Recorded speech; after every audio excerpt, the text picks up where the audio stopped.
I'd like to call the Nashville Town Council agenda meeting for August the 26th to order, please. Let us please stand for the pledge.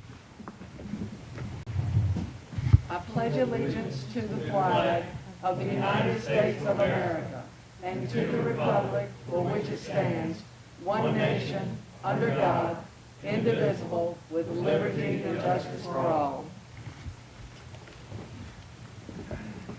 Let us pray.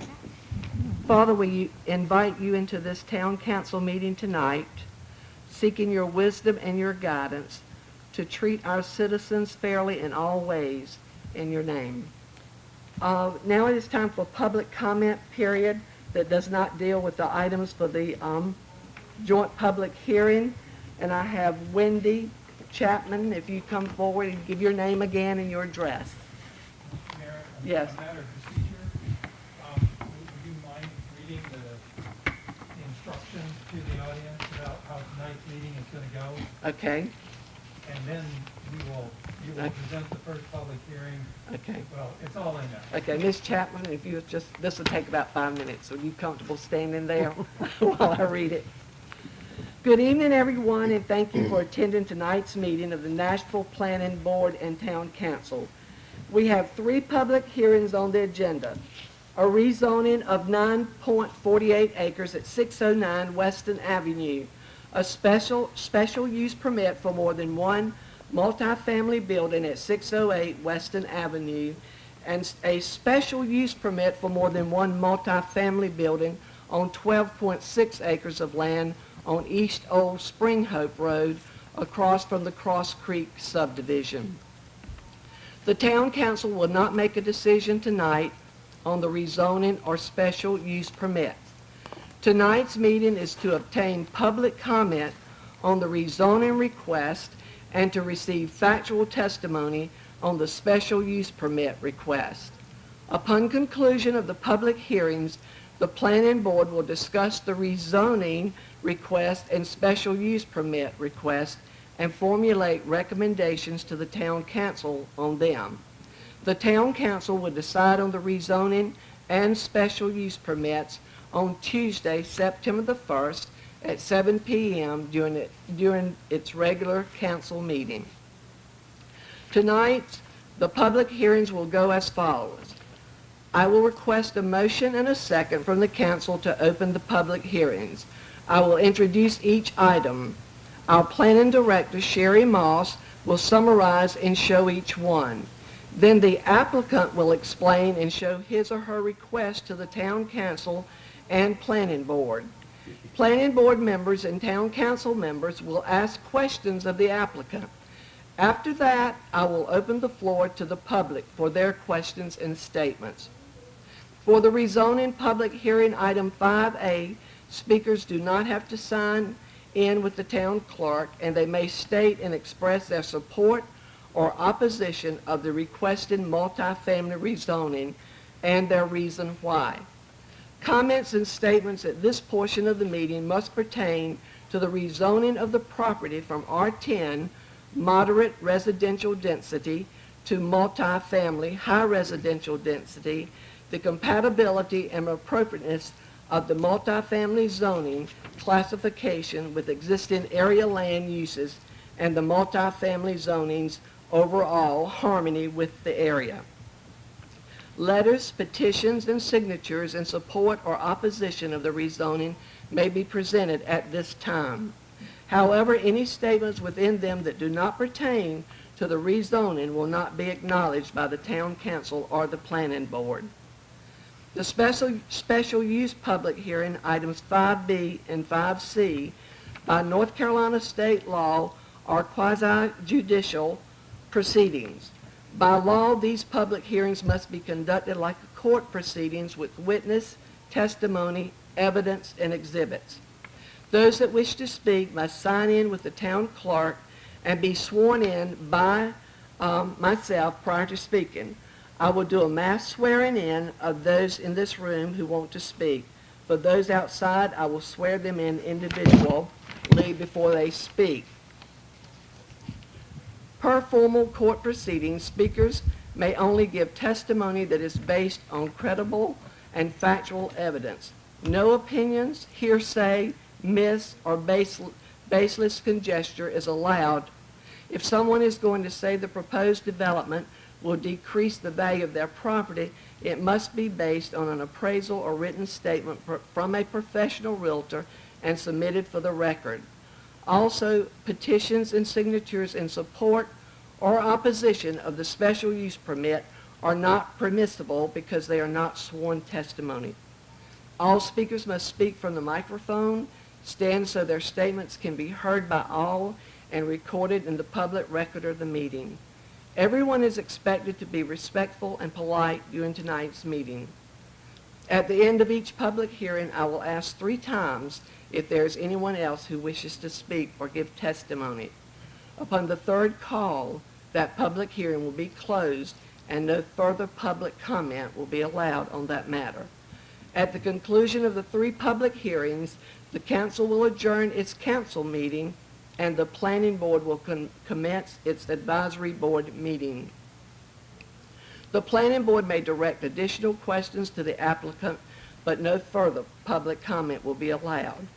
For the rezoning request, the planning board will review the intent of the multiple family zoning district, its allowable land uses, the consistency of the rezoning request with the town's land use map, and the planning director's recommendation on the rezoning North Carolina law does not require a rezoning to be consistent with the land use map, but it does require the planning board and town council to acknowledge the slated land use of the property on the land use map. The planning board will determine if the permitted uses in the multifamily zoning district are compatible and in harmony with the surrounding area and make a formal rezoning recommendation to the council. For the special use permit request, the planning board will receive the planning director's recommendation and then will make findings of fact on whether or not the special use will endanger public health or safety, whether or not it meets the required conditions and specification in the zoning ordinance, whether or not it will be detrimental to the adjoining and abutting properties' value, and whether or not it is in harmony with the surrounding area. The planning board will give a formal recommendation to the town council on each special use permit request. Thank you for listening. Okay, Ms. Chapman, will you please state your name and your address? Mayor, if I may interrupt, the agenda, you're going to ask for a motion and second of the council to open the public hearing. This is just the public Does she have comments. public comments that are not related to this? This is not related. Okay, Sorry. go ahead. My name is Wendy Chapman, and I'm co-owner of the property at 610 Western Avenue. I want to direct my general comments both to the town office, to the planning board, and to the town council. Anytime there is a meeting planned like this, everybody says, let's get a lot of people there, we want to hear from a number of citizens, but respectfully, I'd like to remind the councils that we're in the middle of a pandemic, and that people who otherwise would have been here to speak were afraid to come out in this situation.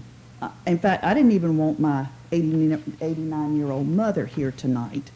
Furthermore, in an unprecedented time where people are not able to gather together, I find it very disturbing that people could not even join in via Zoom.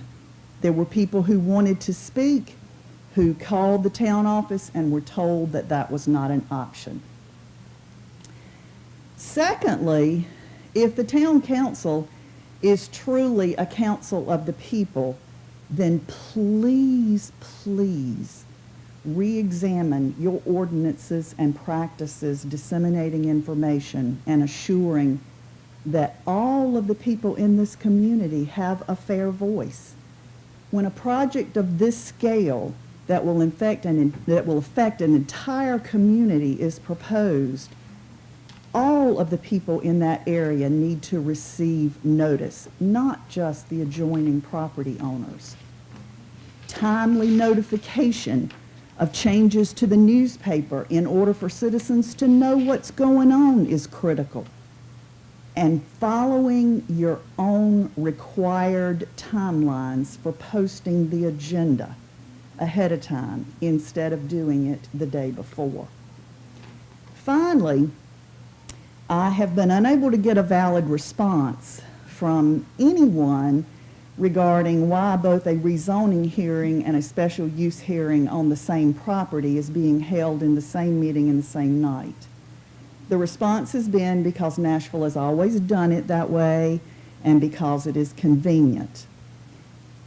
You are giving unfair advantage to the big corporations and slighting the average citizens like myself and other property owners in this room. Because how have you slighted us? Because we have had to make the decision of whether to retain expensive legal counsel that may end up not being necessary. And in the event that the rezoning is passed, we will not have adequate time to secure that necessary legal counsel should we decide to do so. Now, of course, that doesn't matter to the big corporations because they're sitting with an attorney in their pocket at all times. But it does matter to the average, everyday citizen who is, in fact, the people in this town who pay the taxes. Just because it has always been done this way does not mean it's the right thing to do. Thank you. Thank you, Ms. Chapman. Christy Briggs.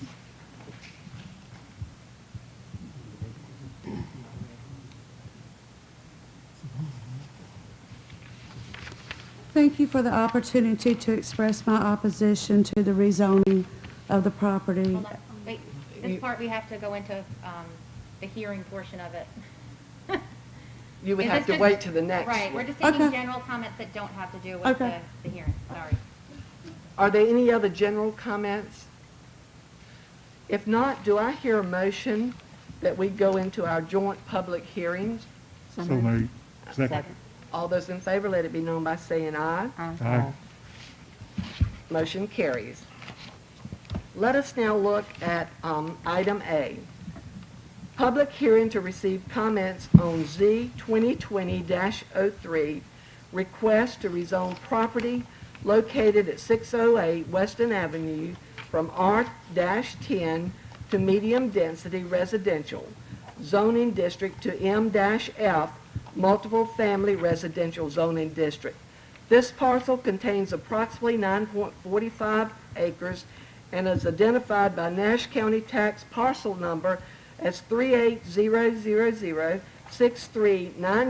3800063997776. And at this time, I'll turn it over to the Planning Department, Ms. Sherry Moss. Okay, the petition property is surrounded by multifamily, R10 medium density residential, R6 high density residential, B1 business, I1 industrial, and A1 agricultural zoning districts with close proximity to downtown and Highway 64. With regards to the future land use map, the petition property is classified as low residential growth, whereas under the zoning map is classified as medium density residential.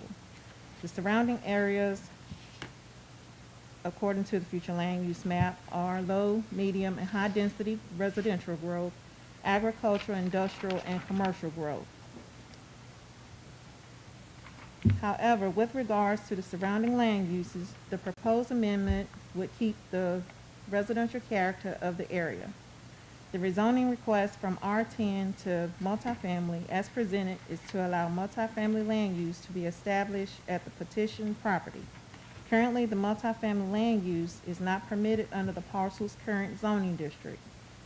The R10 and multifamily zoning districts have numerous uses that are permitted the same with the exception of a few uses that are permitted differently. And in your summary, on your agenda report, you see the chart that you have, these are the uses that differ. between R10 and MF. And also in the packet that you have your application with the land description, the vicinity map, the zoning map, the land use map, the description of districts, the table of permitted uses, showing the comparison between the R10 and the MF zoning districts, the uses, permitted uses. And finally, you have your setback chart with both R10 and MF highlighted.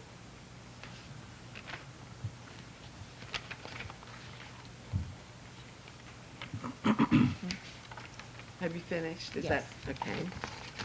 At this time, those that would like to speak, I'm going to swear you in as a group. So would you please stand if you are planning to speak and repeat after me, and I'm going to hold the Bible for us.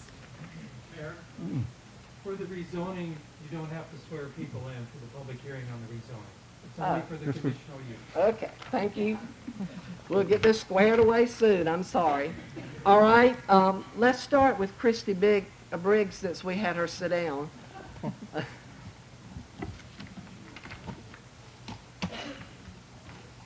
Okay, let's try this again. Thank you for the opportunity to express my opposition to the rezoning of the property at 608 Western Avenue. My name is Christy Smith Briggs.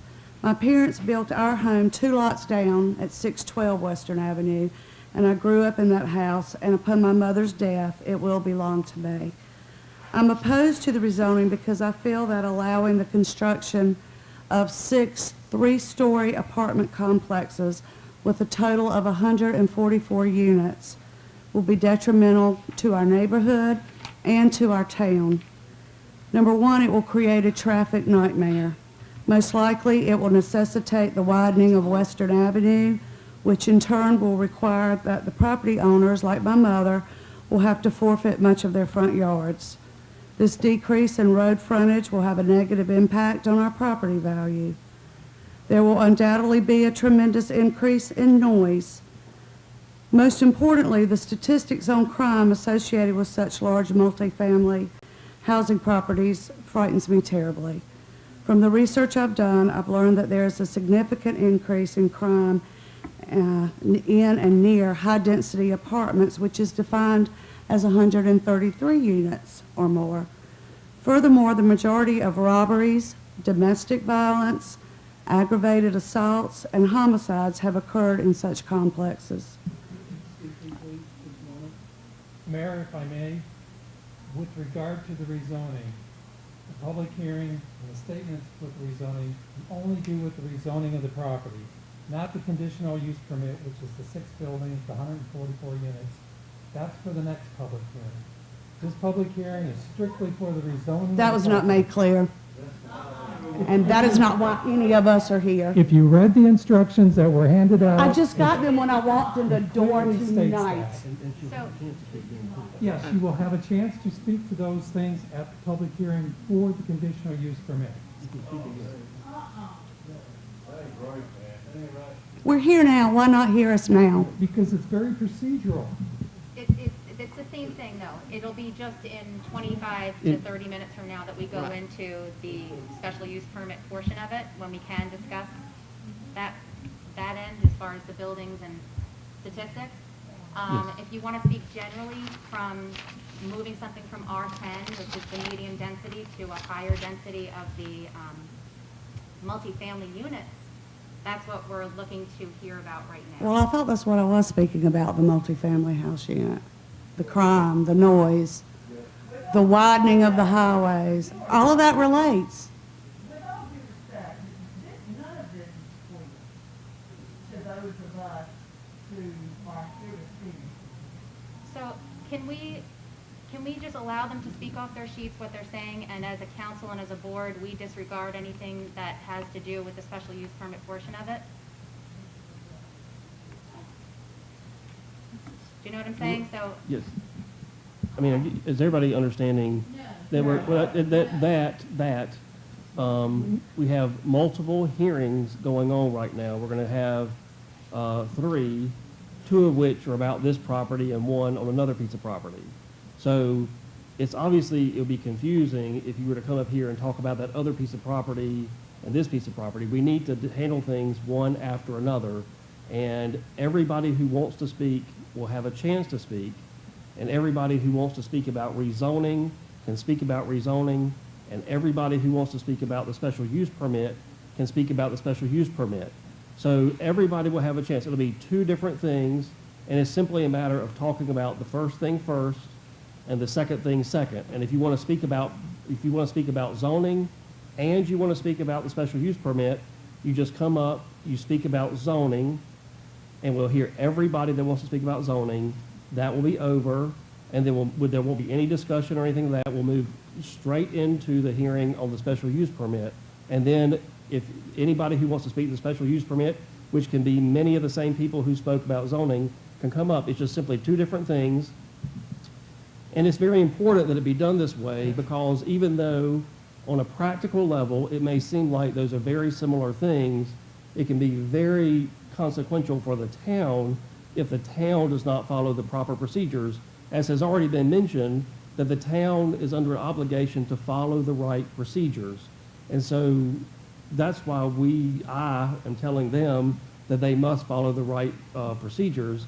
And when it comes to the second hearing, the evidence that's presented must be presented under oath.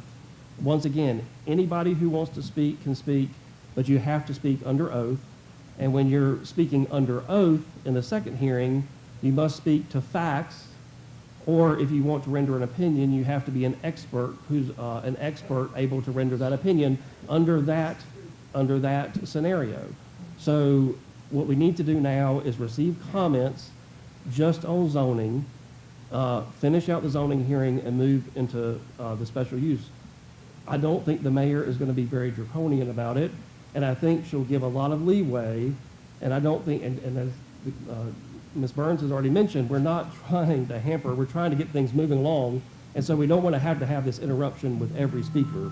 So if you could limit your comments just to the zoning, and then come back and speak to the special use permit in a few minutes when it's based on that.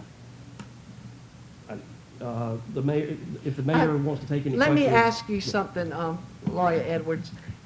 Simple terms as a teacher, Christy, Ms. Britt. The first one, A, is basically your opinion. So you just say,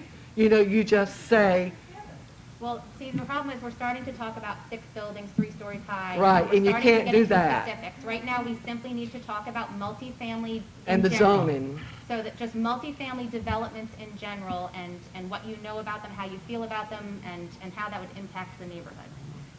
And then we go into the details with B. Do you understand? Okay, sir? My name is Craig Smith. Craig, if you would please. Sorry. My name is Craig Smith at 610 Western Avenue, and with all due respect, I think this is probably the confusion that Ms. Chapman was talking about with before, about having them in the same meeting tonight.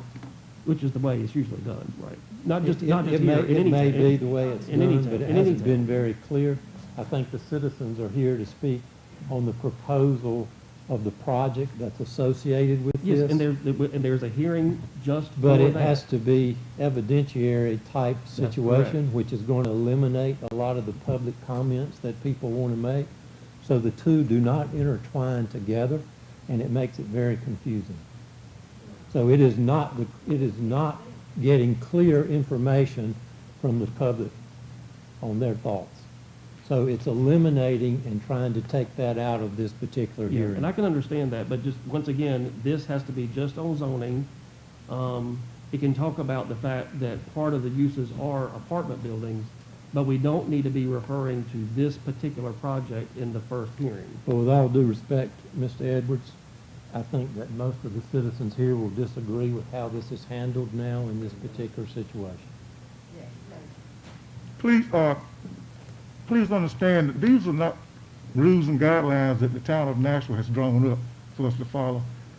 These guidelines are handed down to us from the state, and we have to try to follow that as the attorney just spoke of, to keep the board and the town of Nashville within the guidelines that the state has laid out for us to follow.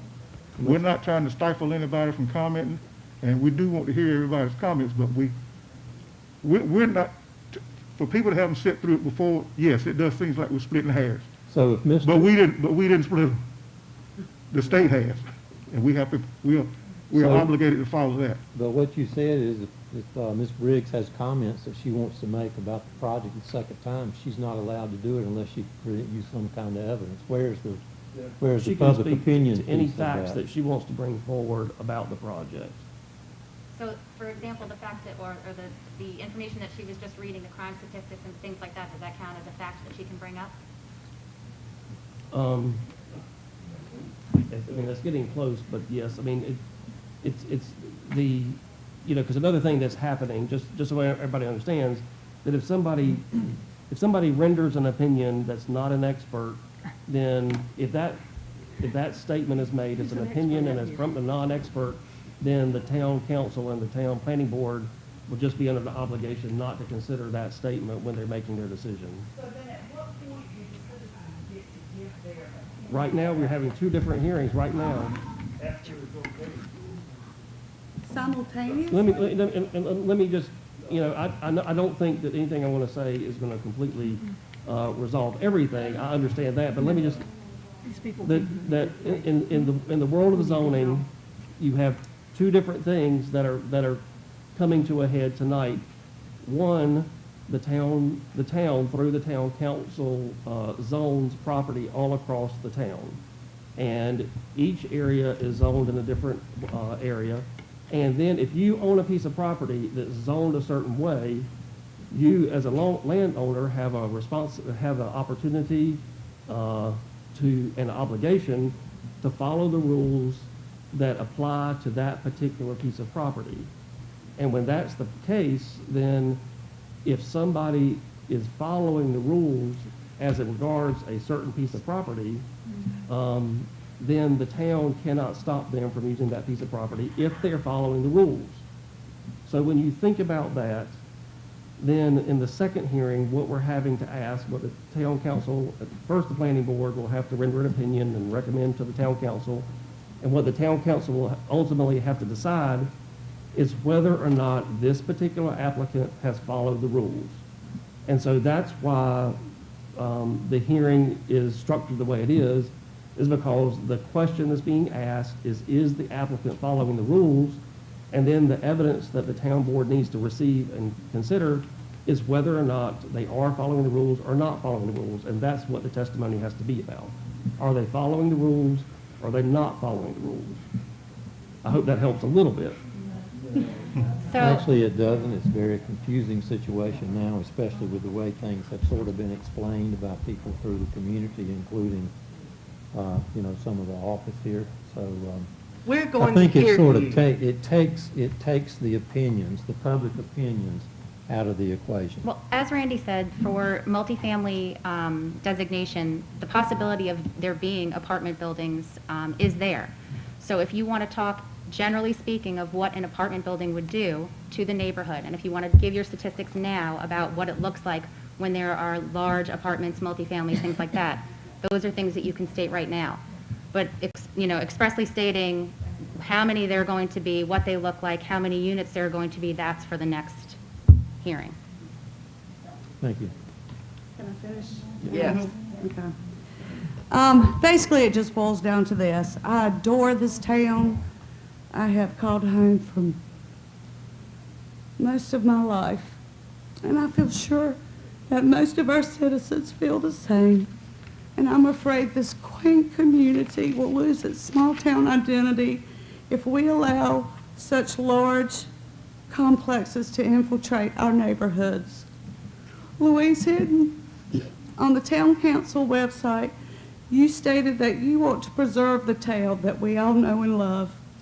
Leon Hobbs, you contend that it is your desire to see Nashville prosper and grow while maintaining its warmth and appeal. Kate Burns, you assert that you want to keep Nashville great by planning for our future while preserving Nashville's charm and small-town feel. And Larry Taylor, you told me that you are the voice of the people and that you will vote the way the people want. And I'm going to hold you all to that. And I pray that you will think about that and stay true to your statements and do not vote for the rezoning of this property. Do not set a precedent for other multi-housing complexes to be built in other neighborhoods in our town. This is not who we are. And it really is this simple. Just ask yourselves, would you want this monstrosity dropped in your neighborhood? No. Thank you. Thank you. Who would like to speak next? Who would like to speak next on this part? Okay, come forward and say your name and your address, please. State your name and your address. My name is James Harrell. I live at 707 South Bass Drive. As far as changing this from a high-density residential to a multifamily, I totally disagree with it. I am one of the unfortunate people that was stuck in one of these, which we did not know it was addition to the town, and the town changed my zoning from what it was and put me in one of these. I have to deal with multifamily. I have been to the board before with complaints. Some of them have been issued, some of them have not. It is not good for the community, especially not this community, because it's an old community. And if it was single-family dwellings going in this, I would not object one bit.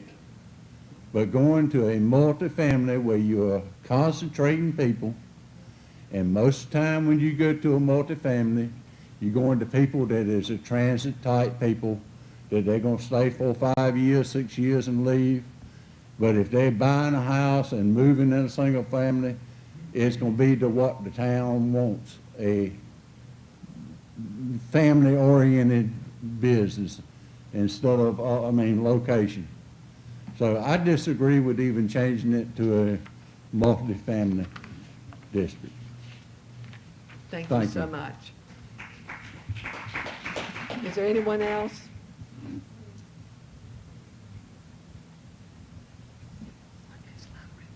State your name and your address, please. My name is Helen Smith, and I live at 610 Western Avenue.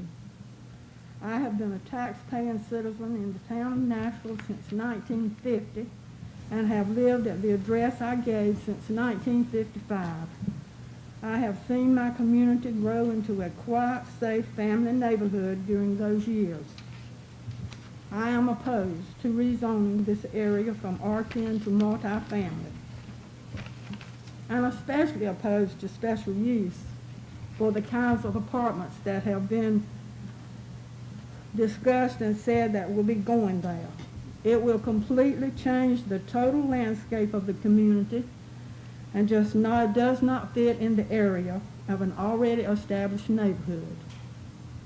Mr. Hurt talked with my son and me and indicated some things he would be willing to do to be a good neighbor, but that it was solely a business decision.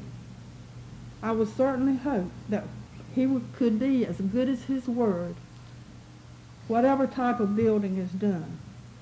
However, that does not change my concern about my security, as well as Ms. Cagle's, as we would be on each side of anything that is built there. We would be affected the most. I am concerned about privacy, where residents of a large apartment building could be able to look right down into my windows. In addition, there would be more noise, increased traffic safety issues, water runoff, 24-hour lighting, and other concerns for myself, as well as my neighbors across the road and on each side of me and my total community. There are no other places in Nashville where this kind of building has been done, has been built beside a main highway or in an already established neighborhood. Why would you go against the present 2001 comprehensive plan when you're getting ready to spend nearly $75,000 of taxpayers' money for a new comprehensive plan? Are these kinds of apartments you want visitors coming from Highway 64 bypass to see as they first enter the town of Nashville? Would you approve of these kinds of buildings to be built beside your home or even beside your mom's home? I request that the council take these concerns into consideration and not approve this kind of rezoning and the special use request, Mr. Hurd. Thank you so much. Is there anyone else that would like to speak? Two more. Okay. State your name and your address. My name is Judy Edwards. I live at 629 Cuttington Lane in Nashville, North Carolina. I do not, this area does not totally affect me as a citizen, but I did have a situation years ago that would have affected me.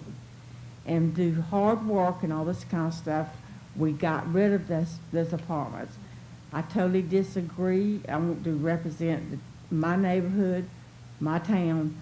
I would like for it to be a nice looking place when you come into town, and I just ask that you not rezone it to that point. Thank you very much.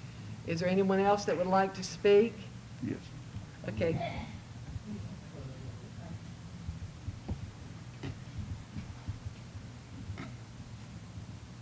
My name is Susan Bell, and I live at 618 Western Avenue. Quick question. What y'all touched on with the town rules set by the state and what comes down and how the process is done, in Franklin County, it's not done that way. The process is done in a completely different way. So I don't know where that came from, but if you go on the Franklin County website, it's not done that way. Okay. So I have lived at 618 Western Avenue for 19 years. Within 19 years, I have seen a lot of growth. Let me start by saying that I'm a real estate paralegal, and I've been one for 15 years. On North Carolina real estate contract, there's a due diligence period. With this negotiation period allows the buyer a certain period of time to do the inspections and get their rezoning requirements before deciding whether or not to go ahead with the purchase of the property. My house was the last house built within the original city limits. Each house after that was annexed into the city limits. The zoning ordinance or the amendment, which singles out reclassifies the relatively small tract owned by someone and surrounded by a much larger area, uniformly zoned so as it is imposed upon a small greater tract restrictions than imposed upon a larger area or so a relatively smaller tract from restrictions is called spot zoning. There are a couple major factors of spot zoning. The first factor to be considered is determining whether the spot zoning is a reasonable size of the tract. The general rule is a smaller tract is more likely to be held invalid. The second factor is the compatibility with the existing comprehensive zoning plan. This involves an inquiry into whether the zoning into a larger context involves a rational planning for the community. Regulations must be based on an analysis for the suitability of the land for development, the soil types, the wetland locations, and the flood areas. Whether it has needed services for water, sewer, roads, for the existing and needed land uses. To the extent that the small area zoning fits into the logical pre-existing plan that is clearly based on the type of analysis. The third factor to be considered is the analysis in which it benefits and who it doesn't. Is it anyone harmed by the rezoning, and by what relatively magnifies the benefits or harms experienced? If the rezoning is granted, will it greatly benefit the owner? If it is denied, will it harm him or her? After the same questions are asked of the community at large, the effects must be balanced for both sides. North Carolina courts have held spot zoning must be arbitrary and capricious. So therefore, the whole zoning concept implies restrictions on the property owner giving him or her a specific use of the tract so that it's profitable, but conserving the values of the surrounding properties, not to be driven down by the structures that it has the purpose to be built on. The property is zoned residential. I personally have no problems with the owner building single-family dwellings. Let me rephrase this, single-family dwellings. I urge the town of Nashville and to look at the property and look at what's already there. Mr. Hurt's allowing someone to live on the property that has already been condemned.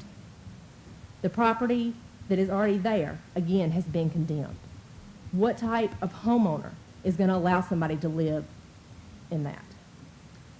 Also, would you be fighting for the rezoning the same thing that we're fighting against if someone put that type, somebody was asking you to be rezoned beside y'all's house, beside your family member's house? If you would, just take the time and answer the questions that I have asked you. Really think about our homes, and please put yourselves in our shoes. I'd really appreciate it. Thank you. Thank you. Is there anyone else that would like to speak for A? Okay, Mr. Smith. Thank you for hearing me again. My name is Craig Smith, and I grew up at 610 Western Avenue, enjoying the surrounding neighborhood, and currently own property there with my mother and sister. I come before you to oppose the rezoning of 608 Western Avenue from R10 to multifamily.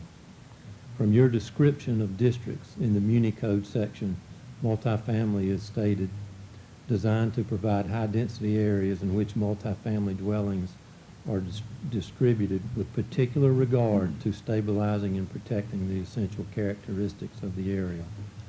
The proposed rezoning and possibly what the plan could be there do not meet that designation. So I have some comments and questions for you. Mr. Hurt has said that this is a business decision, and it is for him, plain and simple. Nothing else of this size could possibly be said in Nashville. Does Nashville need all of these units? Where will the people come from to rent these kind of units? What happens if they don't fill? To what level could rents be dropped to make sure that they did? Will that affect the neighborhood? How transient will the renters be? Does this really help Nashville gain citizens who will want to establish roots here? What type of extra burden would a lot of new people in these projects put on the size of the city? Police, fire, schools.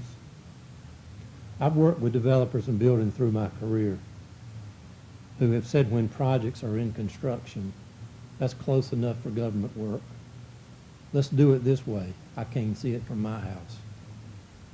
I hope that would not be the case, but the reality is Mr. Hurt doesn't have established roots here. It is a business decision for him.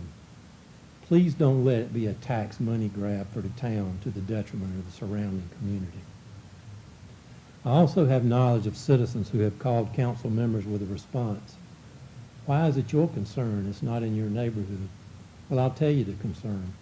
If it's decided to allow rezoning to a plan like this against the existing comprehensive plan and future land use, you would be saying to all the citizens of Nashville, including those on the outskirts that may be annexed one day, that the comprehensive plan doesn't matter and that you can nilly-willy plop a project on any vacant lot that may be available or may become available. You represent the town and the citizens, but don't forget, the citizens are the town. We've been told that the current comprehensive plan was created in 2011. Maybe, but it's still the current plan today. Just because it has not been updated, either because the town was satisfied with it or the town has been delinquent in updating it, it still is the plan. Why would you choose to override the plan, and especially a large project presented in this setting, given that you've just engaged professionals to do it for you? If you do, aren't you setting a precedent that a comprehensive and future land use plan really doesn't matter? And further, why spend almost $75,000 to have it done of taxpayers' money? So maybe having 2 hearings in the same night saves the town time. There has been some argument about whether that's exactly the way to do it. However, it doesn't allow the citizens enough facts, even requested, to be properly representative if needed.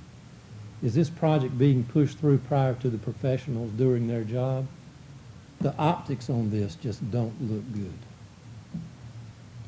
This proposed use for rezoning just does not match the surrounding development as it exists and does not warrant changing it. I strongly request the rezoning be denied and at the very least tabled until the professionals have worked with the community and the town leaders, as it should be, to create a new, more interactive plan.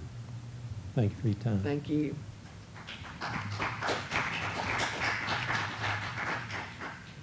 Is there anyone else that wishes to speak? I think I got one more. Okay. Well, my name is Charlotte Brown. I live at 204B Village Lane in Nashville. I'm actually for it, because I'm one of those transient people that come here 4 years ago. There wasn't very much property here for you to rent, but I found some locations on 203 Hurt Drive in front of the schoolhouse. Those beautiful multifamily homes. And I lived there for 3 years until I moved to Village Lane.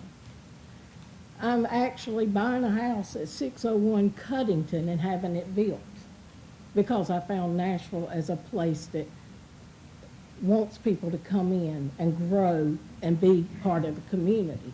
But as of tonight, I found out I'm a transient until I own something here. You know, it takes people that don't own something to help a town grow. All the tax money and everything for property doesn't just come from the homeowners. It comes from people buying food. I mean, I don't understand why we keep getting restaurants if we don't want to get places for people to live. There are a lot of people that don't want to own property. I actually didn't want to own property until I found Nashville. I came from Bailey. I owned property in Bailey for 10 years. Loved it. But my children went to the early college. So I moved my family where we had been our whole life to Nashville because of the exceptional early college high school. There are a lot of parents that move over here because they don't want their children to ride on a bus 2.5 hours home. My son would get out of school at 5 minutes to 5. He got home at 4:30. So he could go to school in a good school. I'm just saying, before you say transients, think about who you're talking about. Everybody, there's a whole community over there on Hurt Court of elderly people. I helped look after them because I was one of the younger ones. That doesn't want to own anything. They want somebody that's going to cut their grass. They want somebody that's going to repair stuff so that they have somewhere nice to live. I actually worked next door to a multifamily unit in Rocky Mount. And I worked till 8 o'clock the other night, all by myself in that whole complex. And I wasn't worried about walking outside because there was 200 units behind our building. It depends on what kind of units you're putting in and I had to move into the area I moved in. I had to have a background check, fingerprinted, credit check, everything. I was vetted like it was no other day in the world. That's what people have to do that rent now. They get vetted. They get checked. But somebody that moves next door to you in a home don't get vetted. You could be living next door to anybody. We see that on TV every day. But those people that move into those apartments, they get background checks, they get everything. So I'm just saying, before you think about it just being transient people, anybody can build a house or anybody can buy a house next door to you. You could be living to your next Jeffrey Dahmer. You know? Thank you.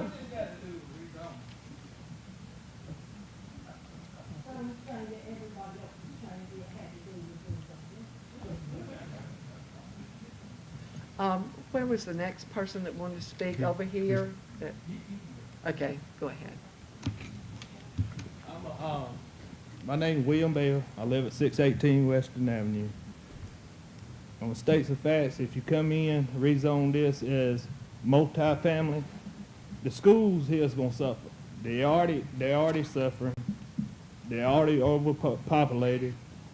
2018, Nashville Elementary had 712 students enrolled. By the end of the end of the school year, they had 730.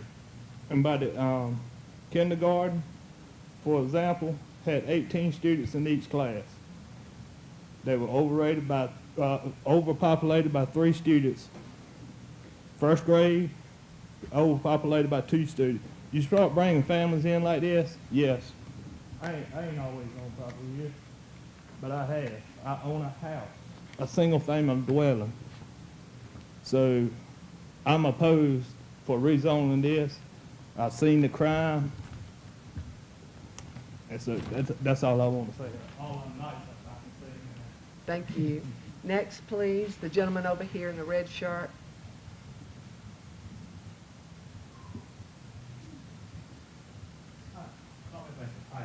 Ad-lib a little bit. First, I want to say, I am not against the man developing his property. we need your name and address. Oh, I'm sorry. Tony Koenig, 708 Westview Court, Nashville. First, I want to say, I'm not against the man developing his property. I am pro-development in Nashville. Nashville needs to grow. It needs the tax money. I understand that. To me, this is about the proportionality of the project. I've lived out there for 30 years. I remember when Railroad Street was a dirt road that ran from the town garage all the way out to Doug Sauls. I've seen Westview Court get built. I've seen Sarah Drive get built. I've seen Hale Drive get built. I've seen the Industrial Center get built. I've seen the Rescue Squad get built. We have a little bit of everything on that road. But the reason it works, because everything is proportional. Now all of a sudden it seems like we want to blow it up. Well, the thing about it is when one chooses to live in town, within the city limits of Nashville, you expect its ordinances and its land use policies to sort of give you some type of stability within your neighborhood. That's what we pay our taxes for.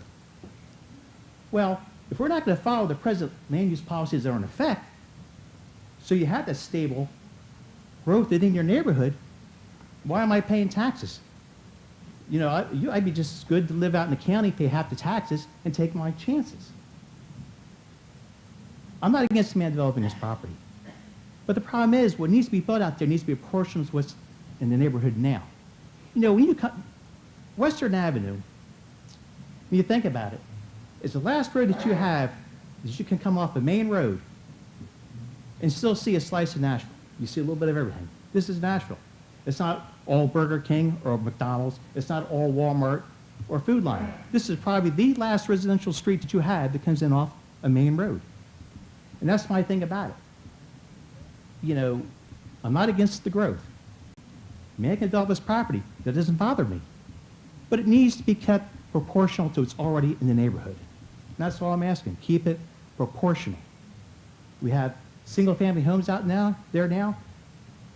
You know, they're pretty much one story. We do have 2-story apartments, which is Westgate. But you know what? Westgate is proportional to the neighborhood. Doug Sauls is proportional to the neighborhood. Even the industrial park is proportional to the neighborhood. Everything fits where it's at. A project that they're talking about, to me, needs to go in across from the industrial park, or maybe there by the Walmart or the Food Line, where it's more proportional, and the area can be built up proportionally around it. That's my thing about this whole thing. I'm not against the man developing his property. Build all you want, but build it proportionally. That's the main thing. Build it proportionally. Thank you. Anyone else like to speak?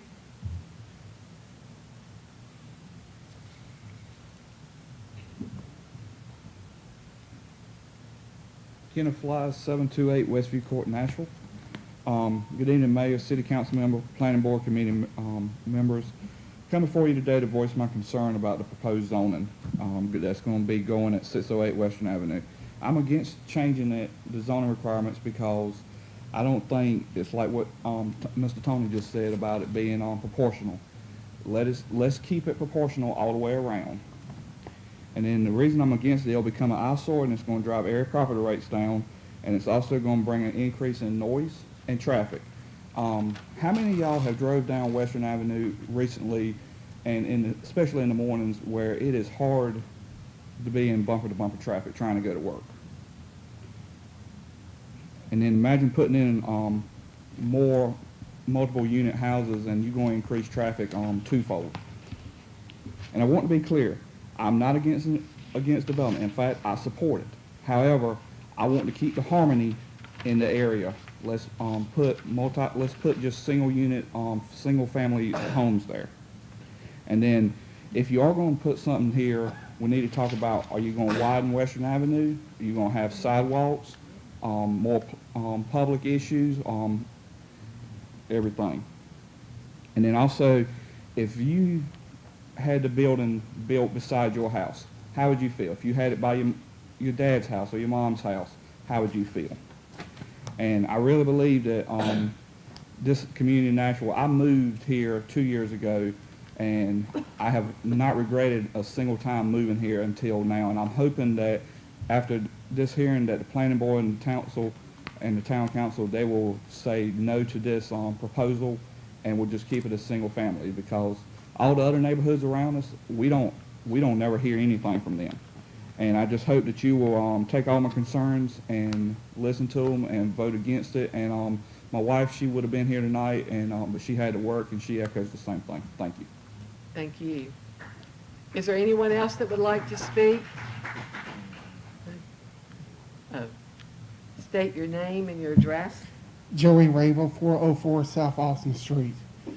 I'm against the zoning because you need to think about Stony Creek.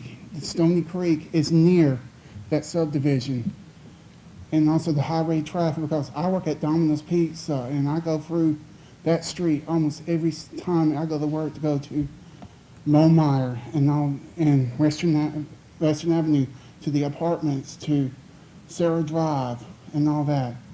You need to think about also Purdue and Brownsville Foods use those all the time and all the night, during the day and during the night when they're traveling. And also y'all need to think about Stony Creek. You saw what happened in June when it got flooded. We do not want another Indian Trail problem if we have this one. Thank you. Thank you. Is there anyone else that would like to speak?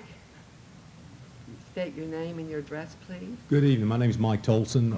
I am a consultant engineer. My address is 1667 Thomas Betts Parkway in Rocky Mount. We have worked with the applicant on different things on this application and everything else. One thing I would like to tell you is I used to be, as of about 2 years ago, I was the county engineer for Nash County, based over here in Nashville. I love this community. It was a wonderful place to come and work every day, and I really enjoyed it. Would have considered moving here if I had been able to find options for an apartment to keep in town and be able to move. Could not find options that would really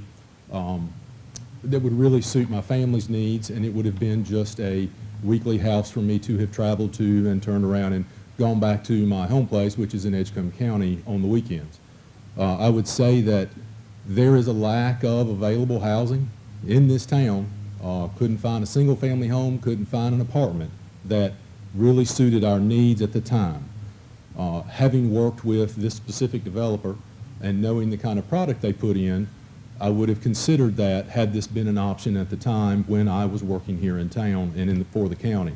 Our engineering firm has a long-standing history here in the area, and is more than willing to work with anybody and everything in order to be able to make this a feasible project. But I understand everybody's opposition, and probably am sticking my neck out a little too far standing up here speaking for it, but I do feel like that is a valid concern. That is an issue we had when I was working here. I could not find a place that really was the right fit for us in town, and it was honestly due to lack of inventory.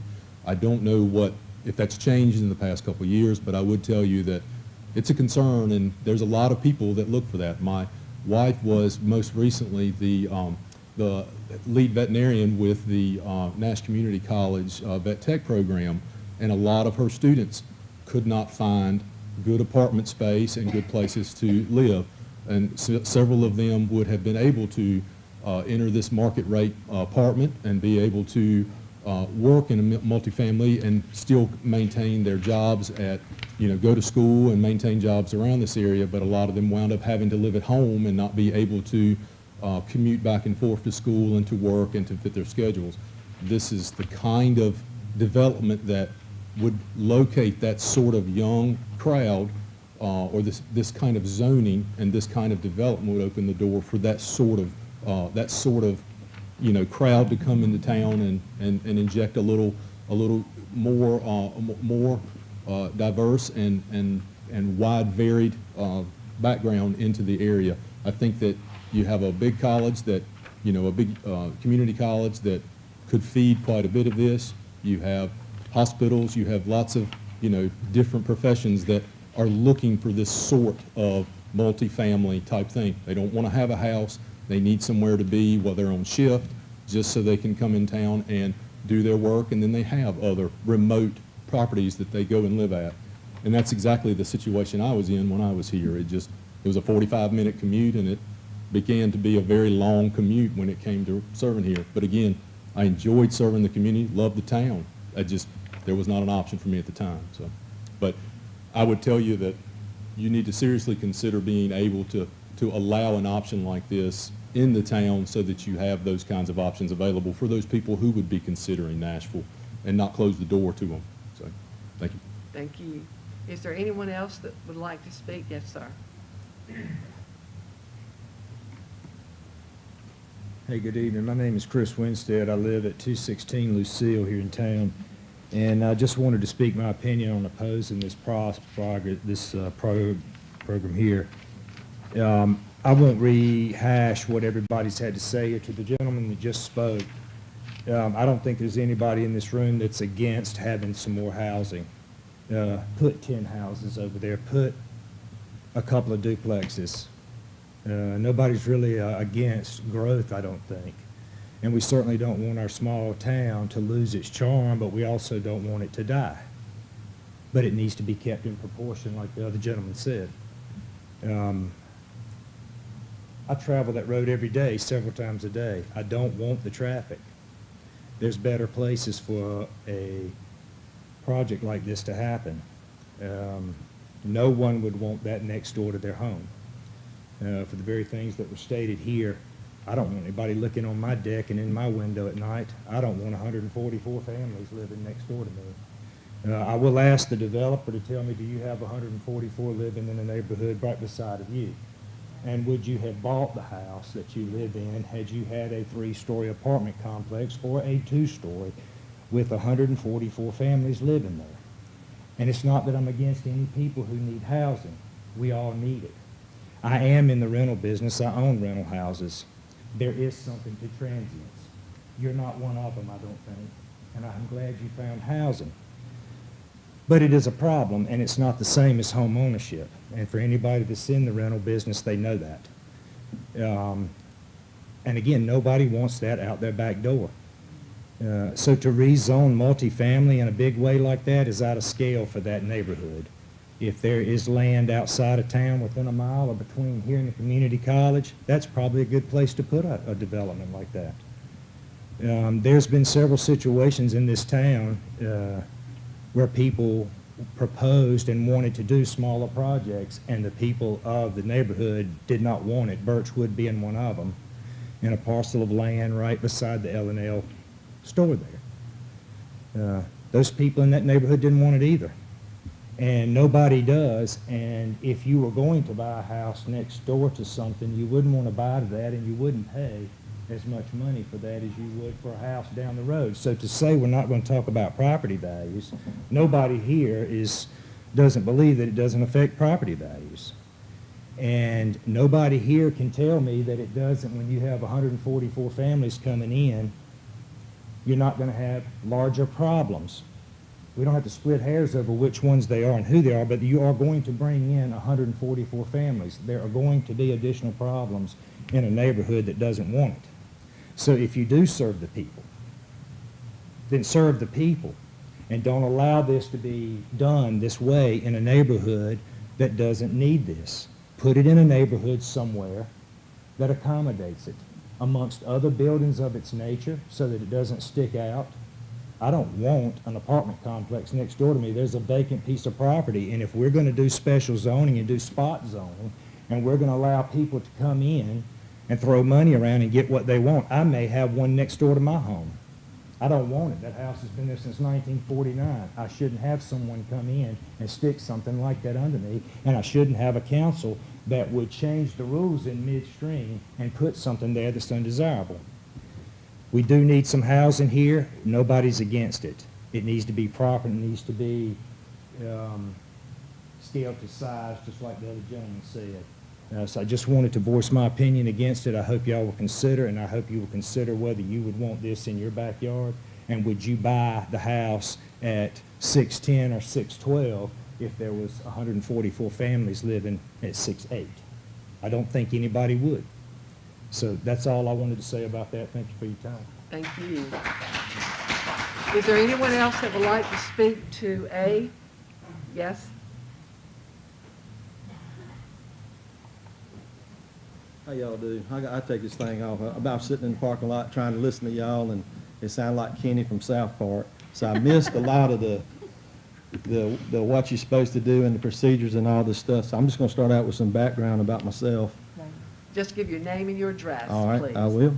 Roy Patrick Butler. I live at 525 Westwood Circle, right there, adjacent to that property, 608 Winstead Avenue, that's getting ready to have all them giant apartment complexes. As a matter of fact, that's my truck in the driveway. Anyway, I grew up in Rocky Mount, and I lived over on 1212 Paul Street, right adjacent to this multifamily housing projects. I went to Williford School. I lived in and amongst it. I got my tail kicked all the time. It was a bad, bad neighborhood. I think it still is. My parents picked up, they moved to another place. I told myself when I get old enough, and I went to NC State, graduated in civil engineering. I'm a licensed engineer in the state of North Carolina, and I took my wife and moved over here to this house in the early 90s. We raised 2 beautiful children, which are now adults. I've enjoyed living in Nashville. I love this town. This has got my heart. I love everything about it, everything that's going on. But when I heard about this, and I only heard about it I guess I'm oblivious. See, I've been at home, working at home out of my house because of this Wuhan flu every day, and not being able to go out and see my friends and my family. Had people pass on, can't go to funerals. You know, all y'all know about all that sorrow that's going on in the world. I didn't find out about this thing until 2 weeks ago when a guy in my neighborhood stopped in my driveway and said, "Hey, did you hear what's getting ready to happen right across the creek right there?" I said, "No, what? It's just a field over there." But they're going to put 6 3-story apartment complexes in right there. I said, "Well, what about the flooding? I've been here since 1993. I've been through Fran, Floyd, Irene, Isabel. I don't care. The one that happened in June this year that wasn't even a hurricane. And we got runoff in Westwood Circle. Used to be houses all around the perimeter of Westwood Circle. And you know, y'all remember back in 1999, Mr. Floyd came through, wiped out half that neighborhood. It's gone. It didn't solve, the flooding hasn't been solved. Now, I got nothing against the Bojangles and the Zaxby's. I eat plenty of it, as you can tell. But all them non-permeable surfaces for those facilities, all that runoff hits that Swift Creek right there, and it floods my neighborhood there. And the floods are getting worse and worse and more frequent. And what I'd like to just say is, this doesn't fit that area, what's being proposed. It has no place being right there. It's an eyesore. It's going to cause a lot of issues. The infrastructure don't support it. My water pressure used to be the best water pressure in Nashville. And that neighborhood right there that was built and some of the other stuff that was added, my pressures went down, down, down. It's okay, I make do. You know, we've got to have people having housing. But you put in 144 multifamily housing units there, and you don't account for water, sewer, and environmental impact study, all these kind of things, it's going to be a disaster. Now, then I'll get to traffic. You know, I'm a civil engineer. Traffic. We can't handle the traffic right there. That whole thing's going to have to be redone. It's a nightmare on certain days trying to get in and out of my neighborhood. And that's going to have to be something that's addressed. The lighting, the noise that comes from multifamily. I remember as a kid, you know, sleeping by the, quote, projects over by the old A&P on Paul Street. and couldn't daggone sleep at night because of all the violence and the gunshots and everything else going on around there. So I just got a mental image in my head of what I grew up dealing with, and this has all of a sudden come to Nashville. Now, you know, I think we got it backwards. I don't know Mr. Hunt. I don't know where he's at in here. I never met him in my life. I'm sure he's a great man. But I'd like to have him stand up at this microphone and tell me how that industrial commercial complex is going to increase the value to my house. It's going to benefit my family. It's going to help me out in the long run, and it's going to make me want to stay in Nashville. So I don't really feel like I need to explain to y'all's job. Y'all the, you know, local government. I work for the state government. I don't represent the state government tonight. I understand process and procedures. My God, we drown in it every day. But I think y'all, as officials that look out for my benefit, need to have something put there. If something goes there, fine, but it needs to fit in keeping with everything you see on that map right there. That's all I got to say. I appreciate your time. Thank you very much. Yes?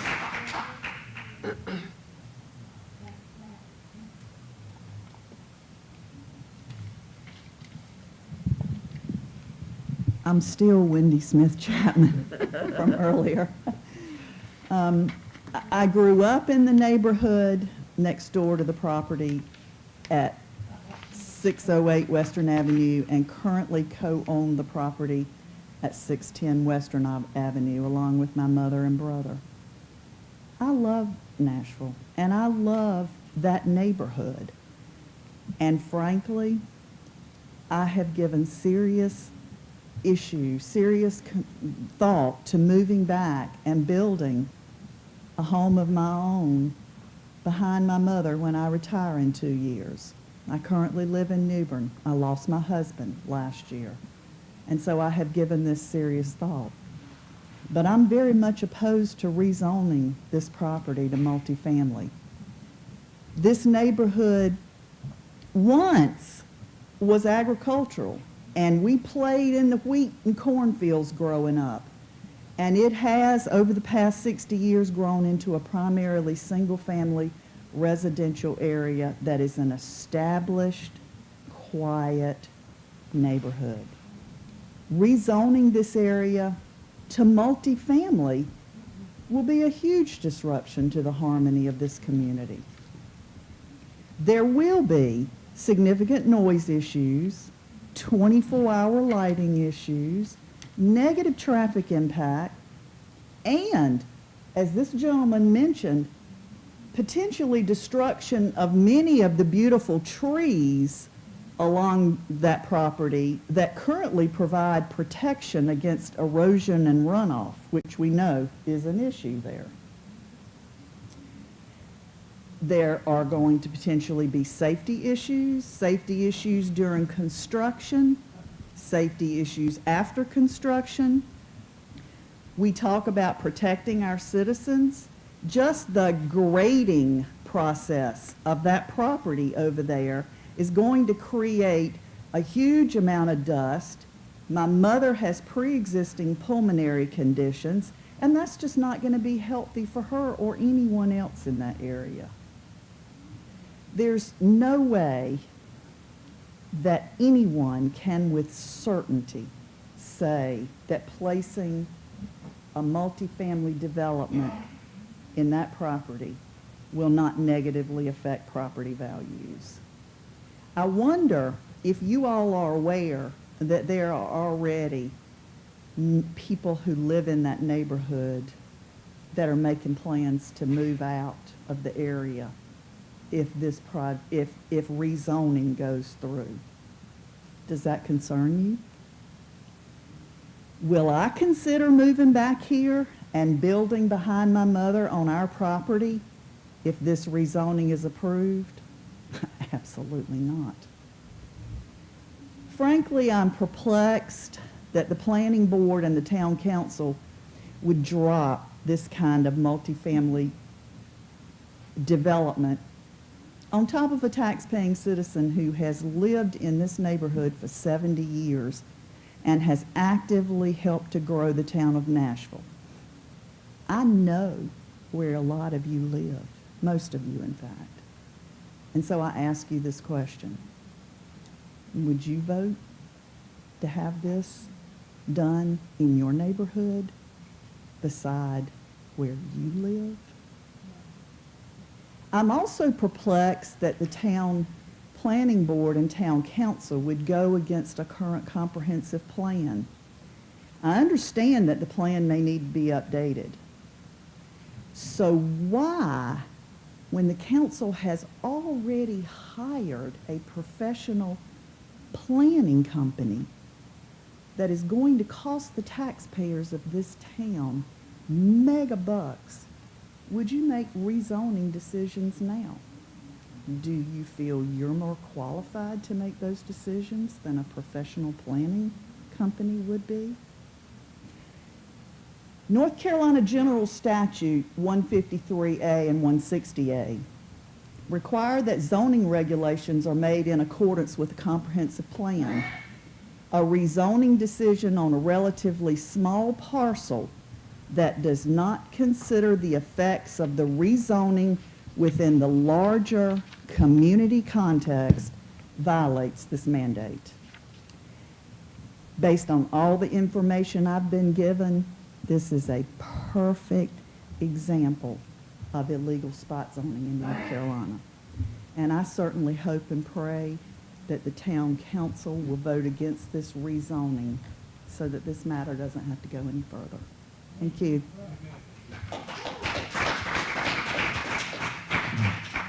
Is there anybody else that would like to speak? Okay. Good evening. My name is Brian Murphy, and I'm a resident of Nashville at 521 Westwood Circle for the past 12 years. This year, my wife and I welcomed our first child to the family. A big reason I chose the property and our home here in Nashville is due to the makeup of the neighborhood, the feel, and the families and the single family, the quiet, peaceful, happy neighborhood that we can raise a family in. We live directly within earshot and directly behind that property, past the tree line, across the street, that's our house. So not only am I worried about construction noise being an issue during the construction phase, but also noise being an issue with 144 people coming and going, some people not respecting noise ordinances, not respecting the time that you're supposed to be quiet, right there across the street from our house with our baby going to be sleeping. Any multi-unit development of this nature proposed is not a good fit with the current makeup of the neighborhood. It's clear to see, as many people have pointed out.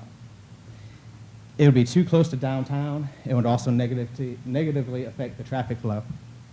In my personal and professional opinion as a realtor, the surrounding property values will likely be negatively affected by the addition of this proposed apartment complex nearby, or any complex of that size. This MFU would be the largest MFU in this neighborhood and is inconsistent with the look and feel of downtown Nashville. There was a real estate professional with ties to Franklin County earlier that had an analysis, and I concur with that analysis. To be clear, this project would hurt Nashville, and I am firmly opposed to the zoning changes that are proposed. Thank you. Thank you very much. Is there anyone else that would like to speak?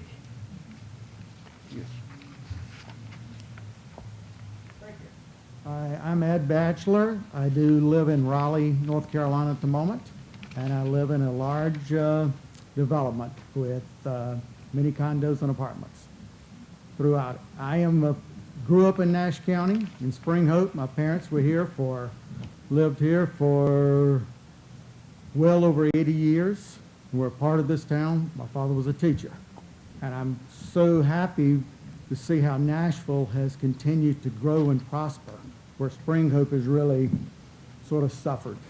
So I think there's great opportunities here. And I think, the new multifamily world is much different than it was years ago. It has changed. You're seeing nice-looking developments built that tie into the communities. Apartments try to participate within the communities. I can tell you the best communities I've seen are, up to 150 to 180 units. When you get over 200, and you're talking about a different ballgame sometimes. but I've go through neighborhoods where new apartments are being built that tie into the neighborhood, and they just have a different feeling than if you go out to some huge complex. So, you know, and the apartment communities, we work as part of the community. We want you to come in and visit us. If you have a problem, please come into our office. This type multifamilies today with 100 to 150 people normally have 2 full-time office staff in the office. We have a maintenance person there all the time. And, you know, if you got a complaint, please let us know. You know, we screen all the residents are screened today, criminal background checks, as well as credit checks, and we hold a high standard in the multifamily industry of what we would, the people we want on our communities. If we're having problems with somebody, we'll give them notice to move, because it's a different world today, and we want to be part of your city and make you something that you will be proud of. But thank you. Thank you. Is there anyone else that would like to speak at this time? Yes? My name's Bill Clark. I'm from 524 Westwood, and I've heard all this about apartments, and I was one of those victims of a low-income apartments. And I was fortunate I had a mama who worked, and she whooped me good, but have good morals. But it was only through her. And I also worked before I retired. I moved here because I thought of Mayberry, ain't, you know, sheriff and all that. But I know from working before I came here, I worked at 140 units, and it was a low income. It was HUD subsidized. Not to say that there weren't good people there. There were very, very good people there. But I'm going to tell you also there were some very, very bad people there. It wasn't nothing for us to find a dead person once a week in the parking lot. It had no security upstanding like we should have. Now, I live across the street from that young man that talked, down the street next door to my neighbor there. I'm the last house on the line, low man on the pole. When that water comes up, it comes up within 10 foot of my back deck. I know they aren't going to excavate and allow for the water runoff. That creek can't even take what it's got now. You put more water in it, it's going to be inside of my house. This is all I got. I don't have nothing else. I got a wife who's handicapped. I just can't allow it. I'm deadly against it or anything like it. Thank you. Thank you very much. Is there anyone else that would like to speak?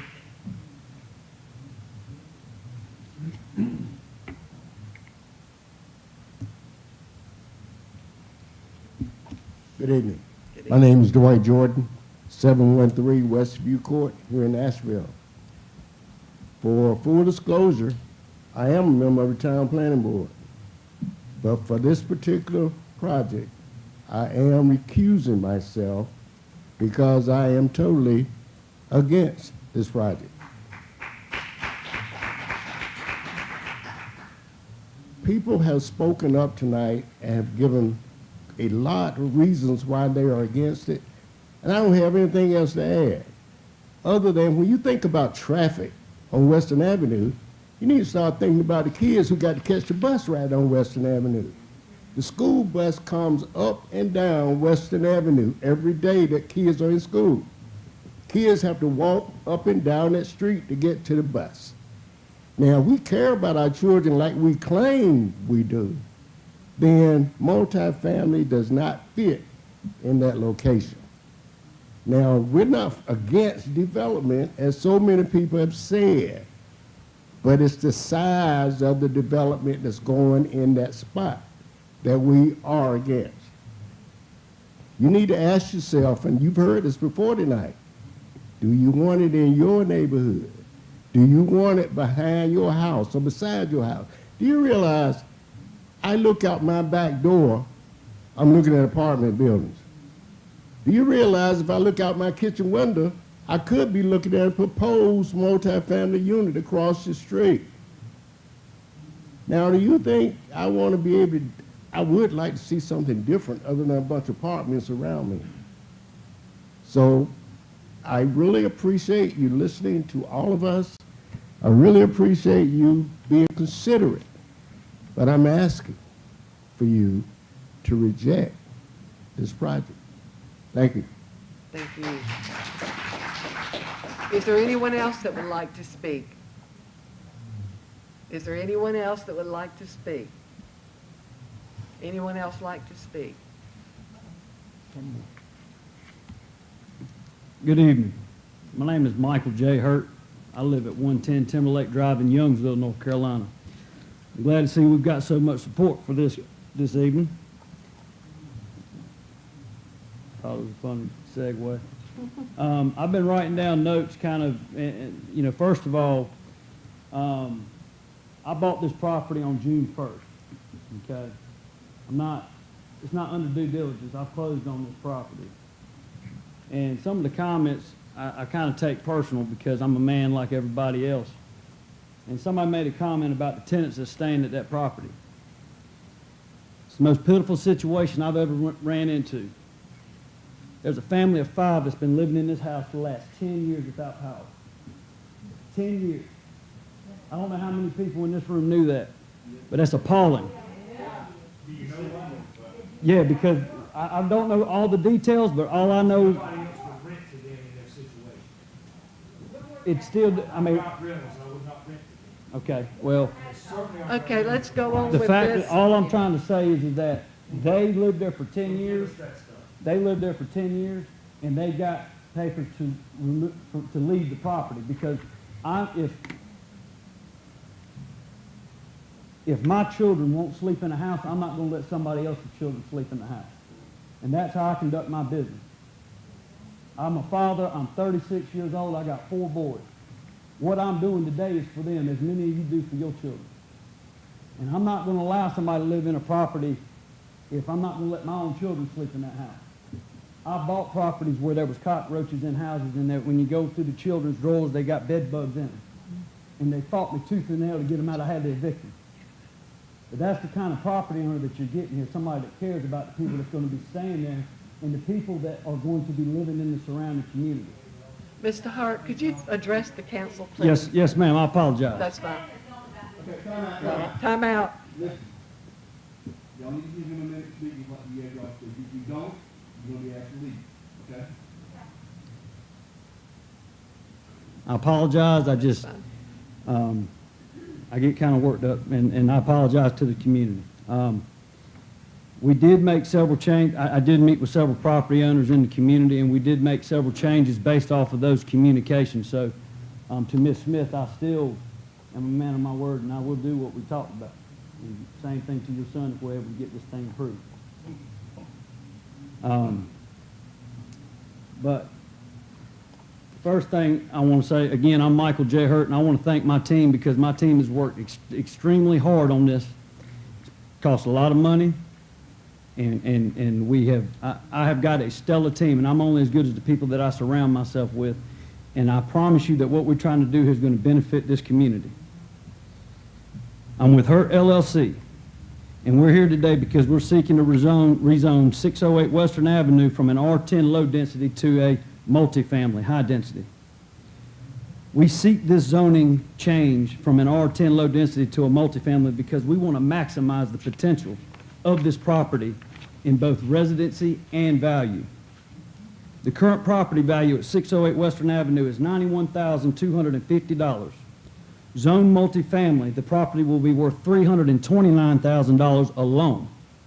Just the rezoning to multifamily, the property value increases 361%. There are currently 13 individually zoned multifamily properties within 500 feet of this location. Several are adjacent to this property. There's also 2 apartment communities within 1,500 feet to the north and the south from this property at 608 Western Avenue. It's because of this we feel like that we are consistent with the community and that this is specifically why it's not spot zoning. I want to thank you again for this opportunity. I am motivated, I am inspired, and I am excited about this opportunity to do something special with the town of Nashville, and together we can do something that is truly special. You know, I've heard a lot of different things that's been talked about tonight, and I appreciate everybody's opinion. And I will take into consideration, no matter what we're able to get accomplished here, I will take that into consideration moving forward. But again, we feel like that because of if you look here, where there's multifamily duplexes within 500 feet on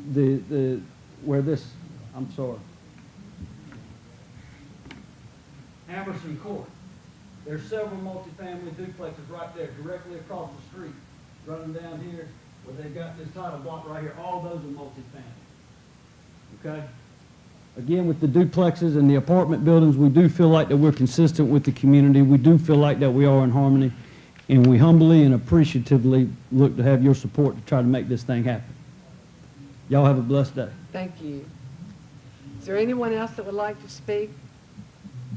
Anyone else? Just for the record, we did have, we received a letter from a Doris E. Fisher from 607 Western Avenue in opposition of the rezoning. Okay. Is anyone else would like to speak? If not, we'll close this hearing and we'll move on. We don't need much for this one. We'll move on to B. Now on B, the public hearing is to receive comments. We need a motion, I think, to go into this one. We've already had that. It's a long time ago that we had it. This is a public hearing to receive comments on SU 2020.01, request for a special use for property located at 608 Weston Avenue for the purpose of constructing more than one multifamily building on a single lot. The parcel contains approximately 9.45 acres and is identified by Nash County Tax Parcel Number 380006299776.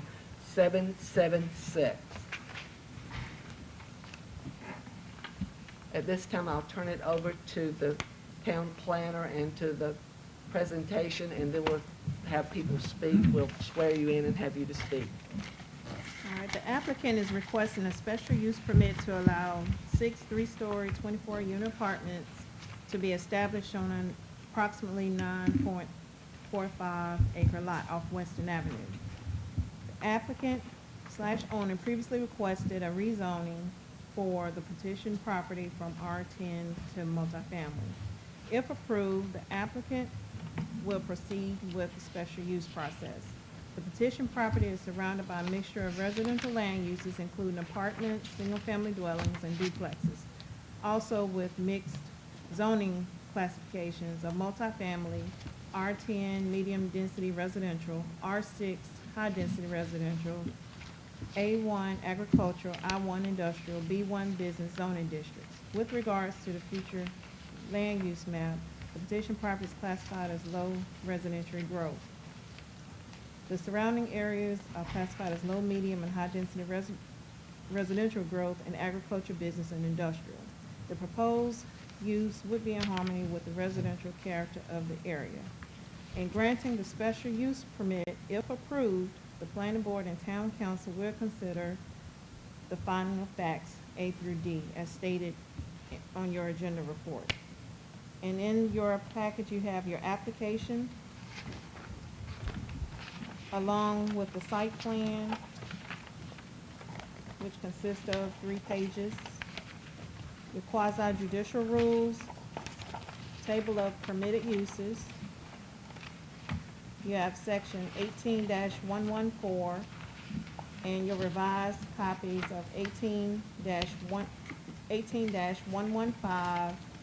15, and 27, your vicinity map, the zoning map, the land use map, and photos of the proposed site.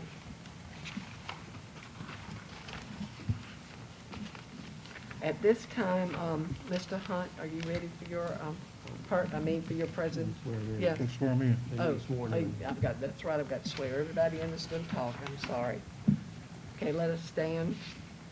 everyone that's on the list to speak, and if there's anyone else that wants to speak that's not on this list, you need to sign in now. Okay? Do you, raise your right hand, pretend, since I'm holding the Bible, do you swear that the evidence you shall give to the board in this action shall be the truth, the whole truth, and nothing but the truth, so help you God? I do. Okay.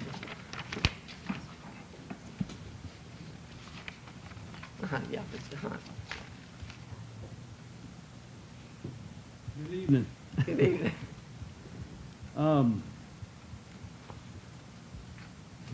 One of our assistants here, Melissa, she's going to help get a PowerPoint presentation put together. And what we want to try to do is give everybody in this room an opportunity to see, kind of put a little context behind maybe what some of the concerns and fears are.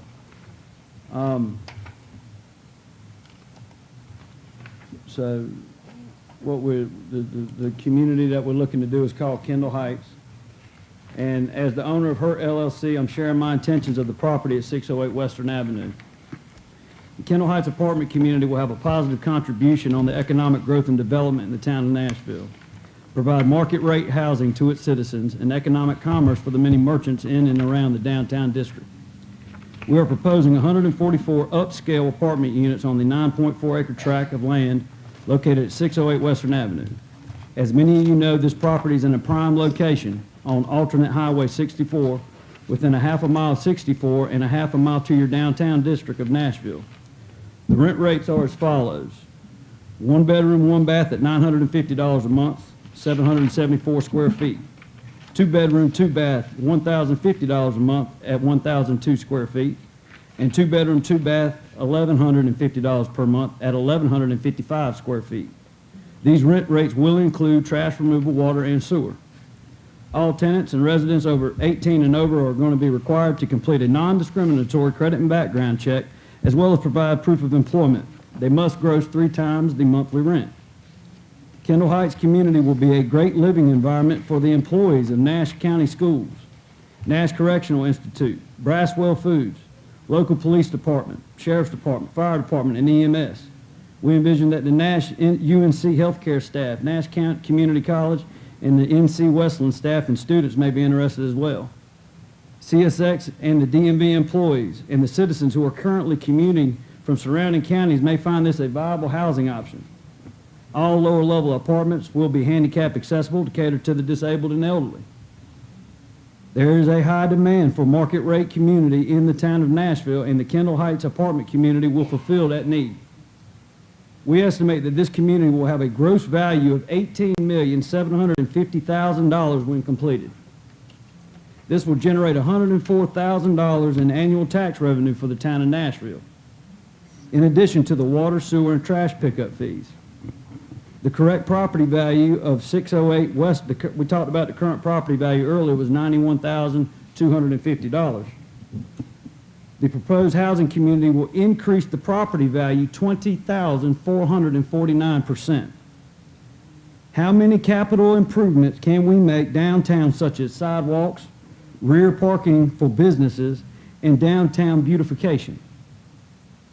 One of our goals is to collaborate with the town of Nashville to provide from the apartment complex south down Barnes Street to the downtown district.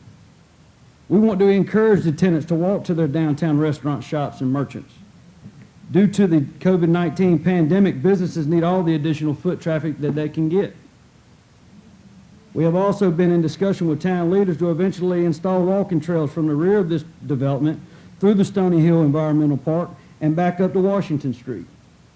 We want to promote local downtown businesses as well as community, as a healthy community. Another goal is to coordinate with the town of Nashville involving their 5, 10, 20, and 50-year comprehensive growth strategy, working towards more growth and development for the businesses on this alternate 64 highway, Western Avenue roadway for years to come. We have to collaborate with a support, we plan to collaborate and support downtown revitalization as well. There are so many possibilities. In closing, I want to thank everyone for the time to review this letter. I'm an amateur of the Bible knowledge, but the first thing that we must do when we want something is to ask. I've heard several community leaders proclaim they want growth and development in the town of Nashville. They have asked, and now a great opportunity presents itself. I'm asking for your support. Together, we can truly do something special for each other and the town of Nashville. I'm confident that the Kendall Heights apartment community will have a positive impact on the adjacent property values, the businesses in this community, and the tenants who will reside here, the citizens of Nashville and the town of Nashville. Thank you again for your time and your consideration. I also have being as we're getting into the special use, in your packet there, I think you'll see that there's an appraisal from a Triangle East Appraisals Incorporated, a licensed appraiser. Okay, and it states, if the property is zoned to multifamily, the raw land value could range anywhere between $25,000 and $35,000 per acre. If the apartment community is approved, it will be valued at over between $6,000 to $10,000 per unit. And he also states here that he believes that it would add to the area to be superior to the other 2- and 4-family multifamily units already in the immediate area, and it would complement the newer single-family homes built in this area over the past 5 years. Now, what we got here running is a PowerPoint presentation of renderings of what we've been able to do for the community. This is showing the rear of the property as you're facing it from, I guess that would be the east. This is kind of an overhead. The light's not really doing it justice, but the buildings are actually stepping down so that they're not as high as what some of the perception has been. The perception is that the buildings will actually be level with alternate Highway 64. The finished floor of the very first 2 buildings is 8 foot lower than the road itself. This tree shows the fence that we talked about when I was talking to Ms. Smith that we were going to work on doing. The shrubbery that we're putting with Leland cypresses, but also the existing oak tree that her son talked about playing basketball on. That will serve 2 things. It'll leave a 100-year-old tree, but it'll also have a natural buffer from the buildings to that property. In my opinion, the first 2 buildings is going to be the biggest problem as far as an aesthetic view, but again, they're 8 feet lower. So you're talking about, it's closer to a 2-story building than it actually is a 3-story when you're coming from alternate Highway 64. And each building steps down anywhere between 5 to 8 feet as you go down the hill. This is a clear description of a walking trail that we've got, a night view as well. It's kind of running a little bit quick, but, you know, this is an in-motion view of what something like this would look like. You know, we talked about, Ms. Smith mentioned that security cameras would be a blessing to the community, so we agreed to do that. We thought that was a benefit. We talked about natural shrubbery. That's something that I thought about with talking about leaving them existing pine trees. None of the trees are affected on the South Barnes side of this complex. All those trees stay where they're at. It's undevelopable. I mean, we're literally maximizing the potential of this property based off of, can you set it back up to run through again? Just start, it's okay, just start it at the rim. But that's fine right there. Can you follow? So this shows the proposed walking trail that we're talking about doing.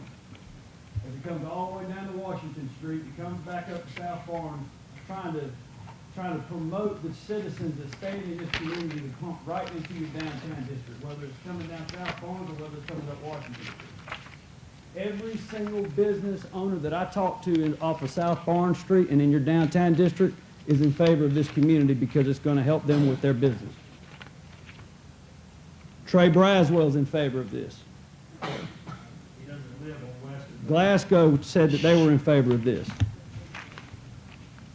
The business owners are struggling right now. There are several business owners that are struggling right now, including the workout shop, the fitness center. But this community is going to have tenants that are going to have a positive contribution in the economic growth and development of your community. They're going to be an asset. They will be your teachers. They will be your firemen and your policemen. They're going to be the same people that are working at Nash General. I mean, I realize that there's opposition, and I am understanding of that. But when you're talking about the property value, there's a significant need in this community for this. There is nowhere to rent in Nashville. Somebody mentioned that they weren't sure about what's to rent in this community. There's one, and it's a house over there near Nash Community College. It's $13.45 a month, according to Zillow. But there's a high demand for this community. There's people that want to live here, but they can't find nowhere to live. And if you've got businesses, if you want to promote business and you want to promote growth, one of the best things that you could do is have a community like this within walking distance to your downtown. I mean, so many communities it's really a blessing, because these people are going to directly impact your community, and then they're going to get right on Western Avenue. They're going to get on 64. They're not going to drive all the way through your town to get to Food Line. If you had a bunch of apartment communities around Walmart and Food Line, how congested would that be? This right here is a straight shot off and on 64 highway. If I had to pick of a community to live in this place, it would here or over there near Food Line where Walmart is. My personal opinion is I'd rather stay here because of how quick you can get on 64 highway. And this is a highway. This is alternate 64 highway. There was some concerns and talks about the infrastructure. There's a 12-inch water main running all the way down to the correctional facility. You don't find that everywhere. It's like a diamond in the rough. It's got an 8-inch sewer main that can accommodate every single one of these apartments. And Mike Tolson's going to come up here and talk about the infrastructure and the various, how the buildings are going to step down in more detail. The stormwater pond, how it's going to be completely self-sustained and it's not going to impact the adjacent property owners, like there was a gentleman concerned about that. We're held, Diener's going to hold us accountable. We've got to be able to control the watershed that's coming off of this property and clean it before it goes into the stream, which is where it would go, the creek. Our goal is to leave as much natural vegetation as we can possibly leave there. We want as many natural buffers as we can, okay? And we want to be a partner with this community. We want to, I want to be a good neighbor. I want to be a good property owner. I want to work with y'all and try to do something truly special in this community that's going to benefit people years to come. And as a professional property owner, I've got over 104 properties in my portfolio right now. I can guarantee you that this property is going to improve the other rental properties in the community because their rent rates are going to go up. When you're talking about $950 for a one-bedroom, one-bath apartment unit, it can't help but have an impact on the adjacent property owners. Their rent rates will go up, and I don't know the exact number, but there are multiple rental properties all around Western Avenue. And every single one of those property owners are going to benefit from this community being next door. And dare I say that the adjacent property owners and all the way down Western Avenue where you've got several 2-acre lots, if this gets approved based off of this appraisal I have in my hand, there's going to be people that's going to want to buy it, and they're going to want to offer them more money than what they could currently get for it today. The average median home in that area is about $145,000 a piece. So we're talking about, this is a massive project. This is a huge, huge deal for this community. When you're talking about $104,000 annually, the improvements that y'all could do with that, you could have a dump truck paid off in about 3.5 years. Garbage truck. Might be able to hire some more policemen, firemen. When I went to the downtown district meeting, they were talking about how the police presence isn't as strong as it used to be. We could hire some more police officers to help with that. So, I thank you for the opportunity. I'm excited, I'm motivated, and I want to try to make something happen here, and I hope y'all give us the opportunity and give me the chance, and I promise you, I will not let you down. Thank you so much, Mr. Hart. We appreciate that.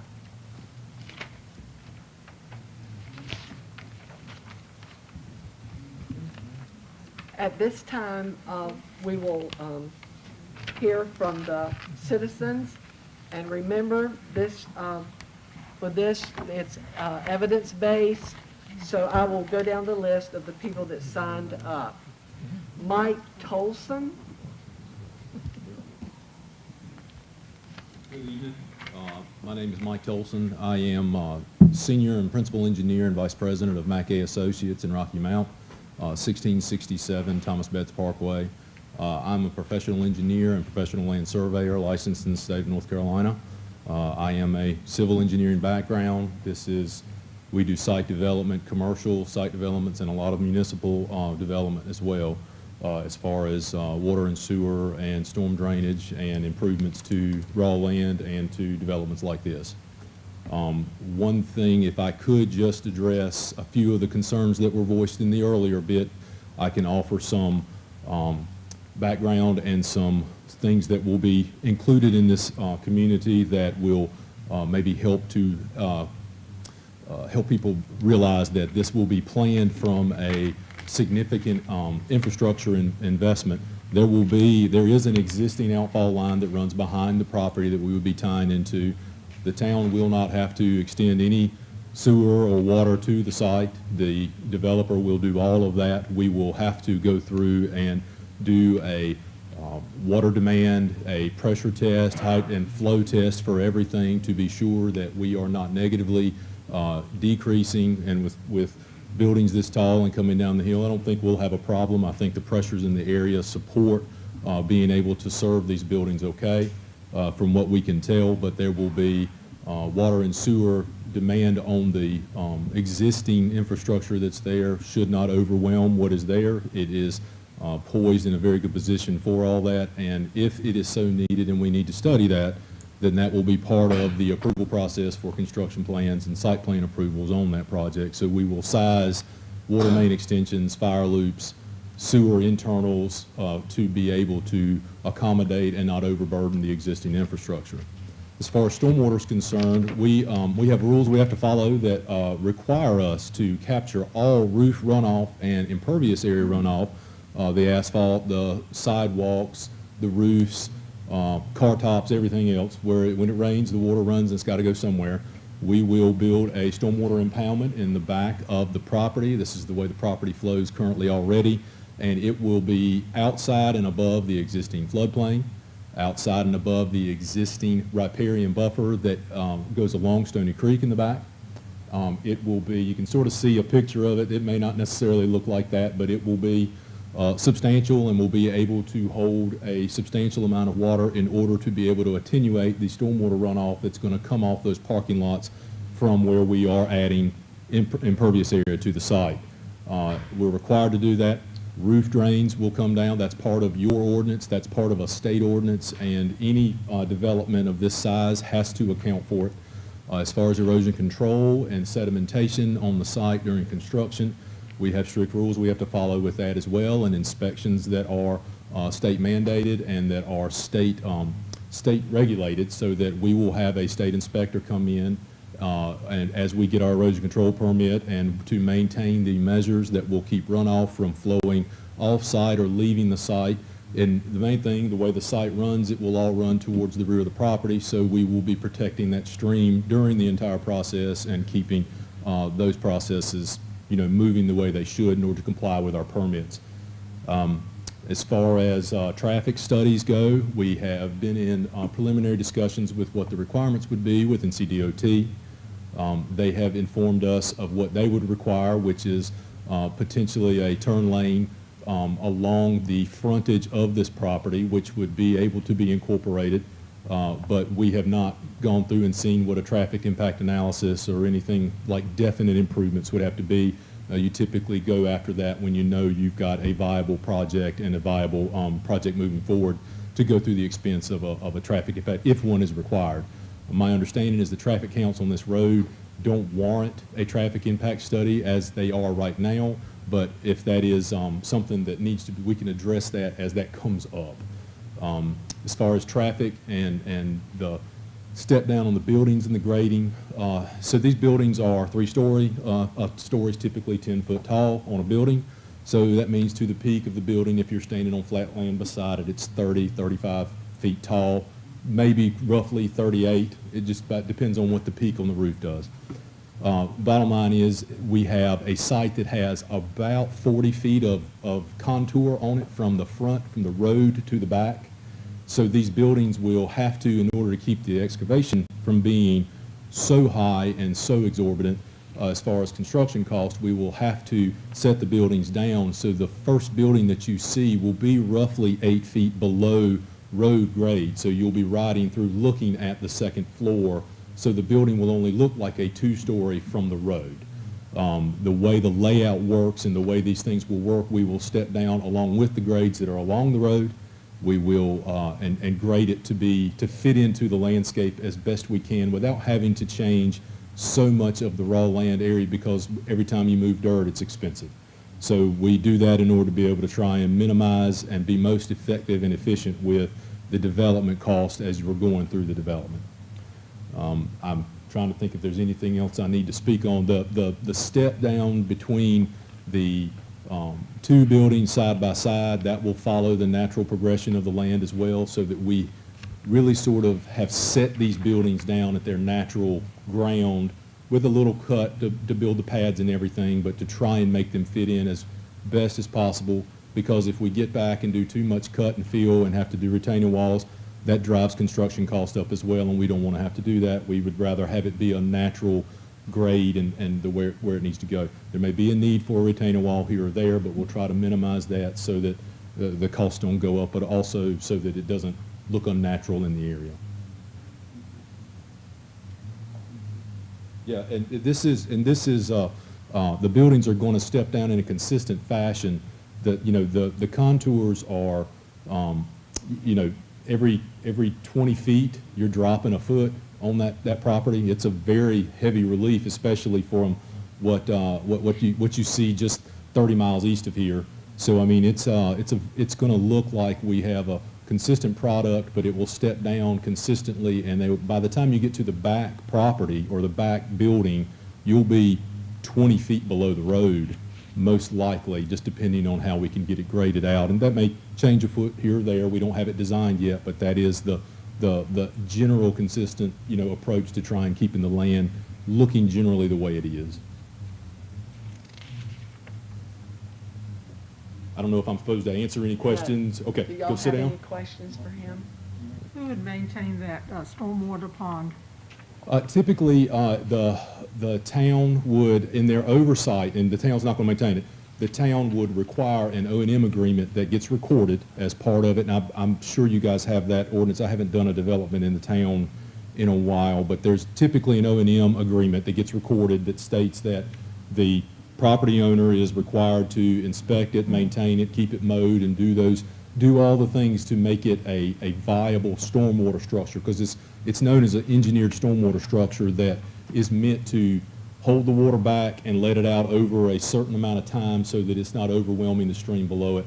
We're actually required to keep the post-development flow off the site very close to the pre-development flow, so we'll have to build a pond that can make it appear like when the water's coming off the site that there was nothing ever built upstream of it. And those are the state regulations. We just follow those on everything we do, and that's no different than here.